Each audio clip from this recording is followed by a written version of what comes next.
Shattered vows. I used to think vows shattered all at once like glass dropped from a height. But they crack first, tiny lines you don't notice until light hits them wrong.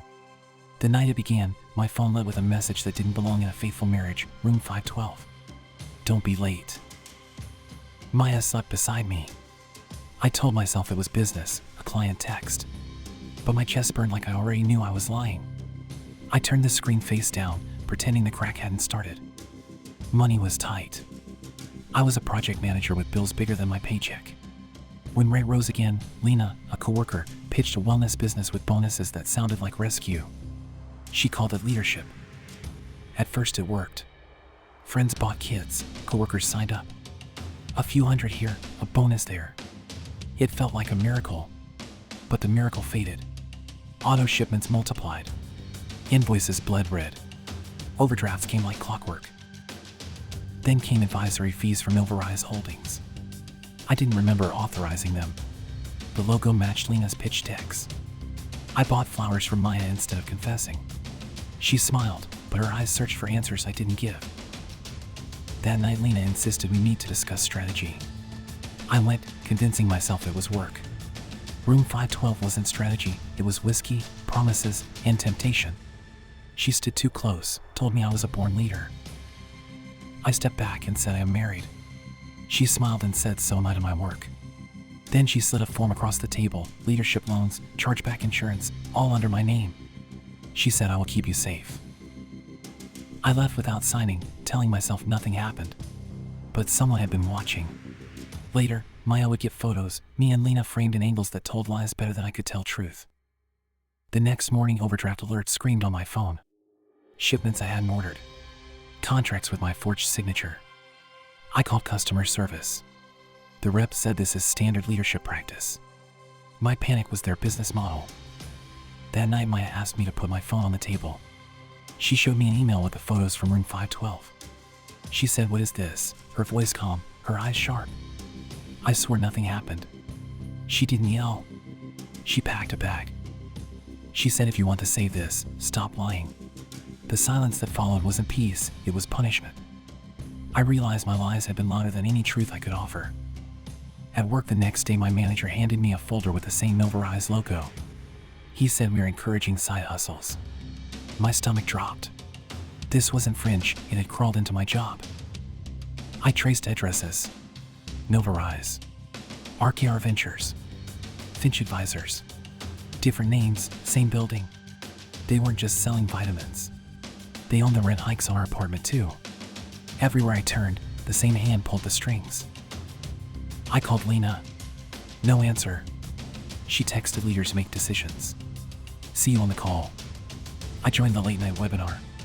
Uplines bragged about preventing buyer's remorse. They meant forcing recruits to keep buying. I took screenshots, my cursor trembling. I felt like a man stockpiling matches in a house already burning. If I didn't act soon, I'd lose everything, including Maya. I went to her sister's place and begged for 10 minutes. She stood with arms crossed while I told her everything, the debt, the shells, the photos.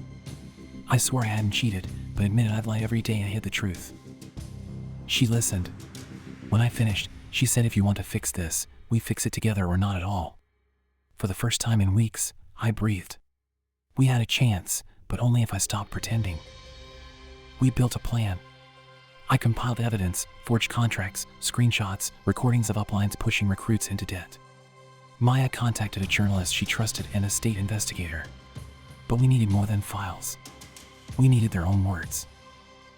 The opportunity came fast. A rank and recognition gala. Lena texted wear a suit, big night. It reeked of a trap. I replied wouldn't miss it. Maya clipped a mic to my lapel with steady hands. She said ask and record but do not sign. The ballroom glittered with rank pins and giant checks. The hype video played, tears and testimonials. Lena kissed the air beside my cheek. She said tonight you move up a tax bracket. Her perfume smelled like ambition and citrus. Cole appeared with a non-disclosure agreement. He said for proprietary systems. The fine print let them draft charges if I harmed the brand. Victor, the top field leader, leaned in. He said chargebacks kill dreams, confidence drafting saves them. I played dumb and said even if recruits quit. He smiled. He said we help him stay committed. Fraud, spoken like faith. I felt sick. Cameras flashed as they pinned me emerald. I hadn't earned it, I'd bought it with debt.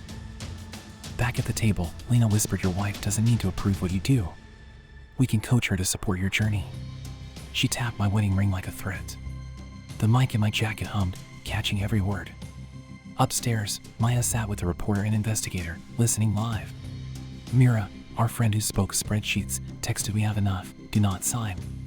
My hand shook under the linen napkin. I asked Victor to explain how he handled chargebacks. He leaned close. He said, we don't call them that. We protect the brand. Buyer's remorse is weakness. We cure it. His champagne breath made the words worse. I excused myself and said I need air. Cole followed, folder under his arm. He offered a bridge loan. He said, we will dump inventory on your downline, everyone wins. I said, and if I say no? He smiled gently. He said that would be disappointing. The elevator doors opened. 2 investigators stepped out, plain clothes, steady eyes.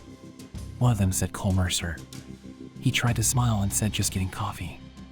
I said, we recommend the house trip. My knees shook, but my voice didn't. There was no dramatic takedown. No cuffs in the ballroom. Just interviews in quiet rooms, forms and evidence stacking like bricks. Victor called a lawyer. Lena smiled too wide and said too little. The carousel was slowing.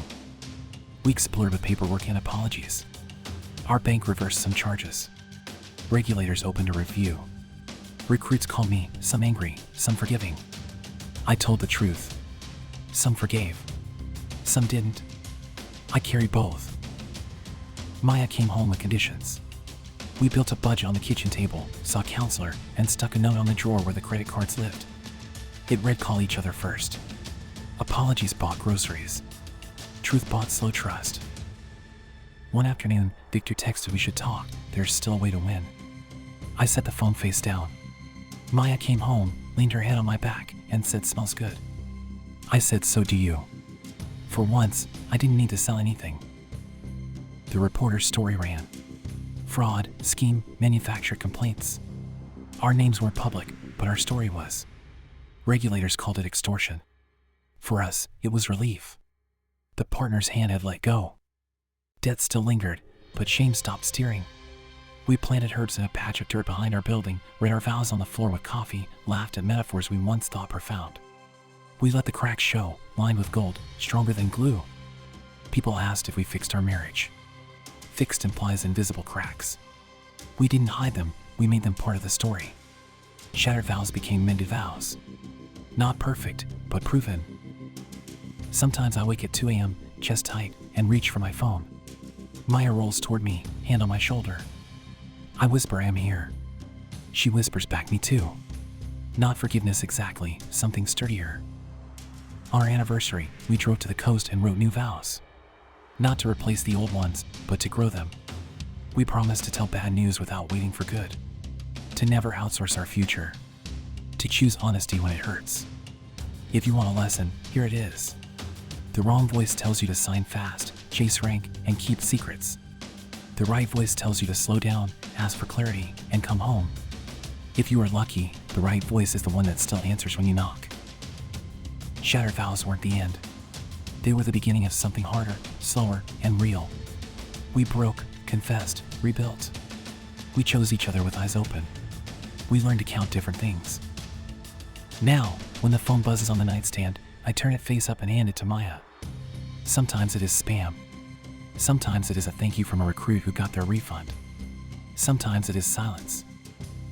Whatever it is ours. And this time, that is enough.